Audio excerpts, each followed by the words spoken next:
Reaction reaction reaction, ये reaction word कई बार किताबों में सुन लिया, यूट्यूब से पढ़ लिया, रट ली, लेकिन ये रिएक्शन वर्ड नहीं समझ में आता। तो आज इन रिएक्शंस वर्ड को लिखकर नहीं, एक्सपेरिमेंट वे में पढ़ते हैं।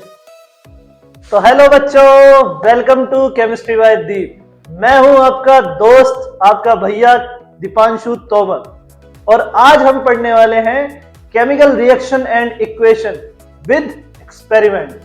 केमिकल रिएक्शंस को पढ़ने के लिए हमें पहले एक टॉपिक पढ़ना पड़ेगा, चेंजेस। चेंजेस का मतलब वो वाले चेंजेस नहीं, केमिकल और फिजिकल चेंजेस। तो चलते हैं, ये चेंजेस और फिजिकल और केमिकल चेंजेस होते क्या हैं। तो चेंजेस में क्या आता है, किसी भी मैटर के ट्रांसफॉर्मेशन में दो टाइप के चेंजेस होते हैं, एक फिजिकल और एक केमिकल चेंजेस। तो फिजिकल चेंजेस क्या होते हैं, पहले ये पढ़ते हैं।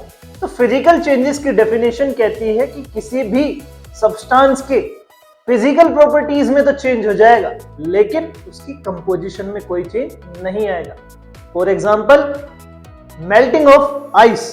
फिजिकल के बाद अब बात आती है केमिकल चेंजेस की। तो केमिकल चेंजेस वो होते हैं जिसमें कंपोजिशन भी और प्रॉपर्टीज भी दोनों में चेंज आ जाए, यानी एक नया सब्सटेंस बन जाए। For example, rusting of iron. Second example, burning of would. तो अब आप सब सोच रहे होंगे कि भैया जी आपने कोई एक्सपेरिमेंट तो कराया ही नहीं। तो पहले केमिकल रिएक्शन की थ्योरी पढ़ लेते हैं, उसके बाद मैं आपको एक एक्सपेरिमेंट कराऊंगा केमिकल रिएक्शन को ही समझाने के लिए। तो केमिकल रिएक्शंस क्या होती हैं, जब दो या दो से ज्यादा रिएक्टेंट आपस में मिलेंगे और एक नया, एक या एक से ज्यादा प्रोडक्ट बनाए, तो उस टाइम उस ओवरऑल रिएक्शंस को क्या कहते हैं, केमिकल रिएक्शन। तो चलिए इस थ्योरी को एक बार एक्सपेरिमेंट के वे में भी देख लेते हैं, क्या होती है केमिकल रिएक्शन। तो केमिकल रिएक्शन की थ्योरी के अकॉर्डिंग हमने दो रिएक्टेंट तो ले लिए। एक टेस्ट ट्यूब में मैंने लिया है KOH और एक टेस्ट ट्यूब में मैंने लिया है हाइड्रोक्लोरिक एसिड।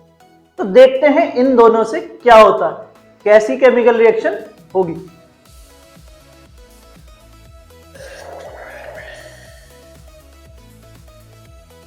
तो हमारा KOH बन गया है KCl।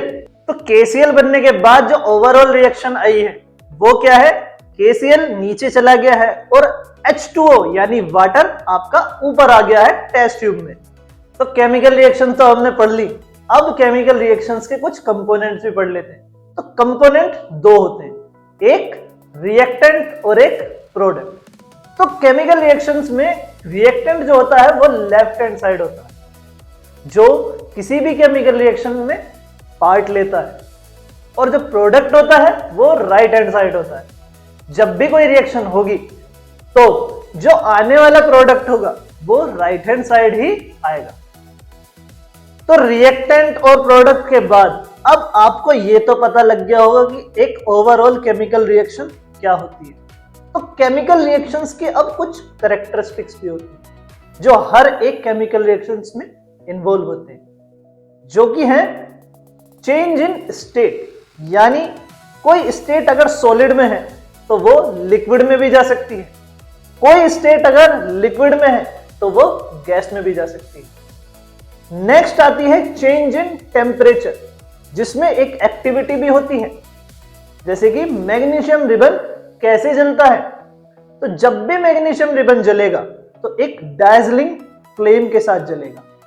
और थर्ड पॉइंट आता है चेंज इन कलर, जिसको हम अभी ही एक्सपेरिमेंट वे में देखेंगे। ये चेंज इन कलर होता क्या है, तो चलिए देखते हैं चेंज इन कलर की प्रॉपर्टी को। तो मैंने इस स्पैचुला में लिया है KMnO4 और इस टेस्ट ट्यूब में है वाटर। देखते हैं जब KMnO4 वाटर में मिलेगा तो कैसा कलर आता है। तो as you can see the colour shifting effect is done, और यही एक चेंज इन कलर की प्रॉपर्टी है जो किसी भी केमिकल रिएक्शंस में आती ही है। तो चेंज इन कलर की प्रॉपर्टी तो आपने देख ही ली होगी। अब दो और मेन प्रॉपर्टी है, एक इवोल्यूशन इन गैस, यानी किसी भी केमिकल रिएक्शंस में कोई भी गैस इवोल्यूट हो सकती है, चाहे वो हाइड्रोजन हो या कार्बन डाइऑक्साइड गैस और ऑक्सीजन भी हो सकती है। अब इस इवोल्यूशन गैस के बाद आता है फॉर्मेशन ऑफ प्रेसिपिटेट, जो कि बोर्ड एग्जाम के लिए बहुत ज्यादा इंपॉर्टेंट माना जाता है। तो प्रेसिपिटेट होते क्या हैं? प्रेसिपिटेट वो होते हैं जब भी कोई दो एक्वस रिएक्टेंट आपस में मिलेंगे और एक इनसॉल्युबल साल्ट हमें मिल जाए, तो वहां पे वो इनसॉल्युबल साल्ट ही क्या कहलाएगा? प्रेसिपिटेट। और यही सारी मेन कैरेक्टरिस्टिक्स किसी भी केमिकल रिएक्शन की खत्म होती है। तो चलते हैं आगे क्या आता है वही देख। केमिकल रिएक्शंस तो पढ़ ली, लेकिन अब इन केमिकल रिएक्शंस को जो हमने एक्सपेरिमेंट में देख ली, इन्हें याद कैसे करेंगे? तो इनको याद करने के लिए हमें इन्हें लिखना भी पड़ेगा। तो लिखने के लिए नया टॉपिक आता है रिप्रेजेंटेशन ऑफ केमिकल रिएक्शन। तो केमिकल रिएक्शन को किस में रिप्रेजेंट करते हैं? किसी भी केमिकल इक्वेशन में। और इक्वेशंस क्या होती हैं? जो जो आपने रिएक्टेंट लिए हैं उनके या तो आपको सेंटेंस की फॉर्म या उनके सिंबल की फॉर्म को लिखना होगा, तभी आप इन केमिकल रिएक्शंस को रिप्रेजेंट कर सकते हैं। तो केमिकल रिएक्शंस को रिप्रेजेंट करने के लिए पहला टॉपिक पढ़ते हैं केमिकल इक्वेशन। तो केमिकल इक्वेशन क्या होती है? किसी भी केमिकल रिएक्शन को सिंबल या सेंटेंस की फॉर्म में लिखने को ही क्या कहते हैं? Chemical equation.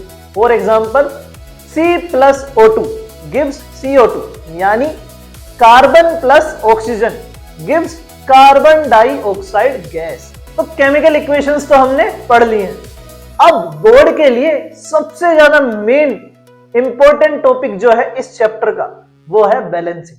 किसी भी केमिकल इक्वेशन को हमें बैलेंस जरूर करना है, और बैलेंसिंग के लिए हमें दो चीज पहले पढ़नी पड़ेगी। वो क्या क्या है? स्केलेटल केमिकल इक्वेशन और बैलेंस केमिकल इक्वेशन। चलिए शुरू करते हैं skeletal chemical equation. Skeletal chemical equations वो होती हैं जिस भी केमिकल इक्वेशन में रिएक्टेंट और प्रोडक्ट साइड दोनों ही अनबैलेंस हो, उस रिएक्शन को क्या कहते हैं? Skeletal chemical equation. वहीं आप अगर बैलेंस केमिकल इक्वेशन की बात करते हैं, तो जिस भी रिएक्शन में रिएक्टेंट और प्रोडक्ट साइड दोनों ही बैलेंस हो, वो रिएक्शन या वो इक्वेशन कहलाएगी बैलेंस केमिकल इक्वेशन। तो बैलेंसिंग और आगे के टॉपिक्स हम पढ़ेंगे नेक्स्ट पार्ट में, कुछ एक्सपेरिमेंट्स के साथ और कुछ नई नई एक्टिविटीज के साथ। इसी के लिए आपको हमें लाइक करना होगा, फॉलो करना होगा और वीडियो को शेयर करना होगा। Thank you.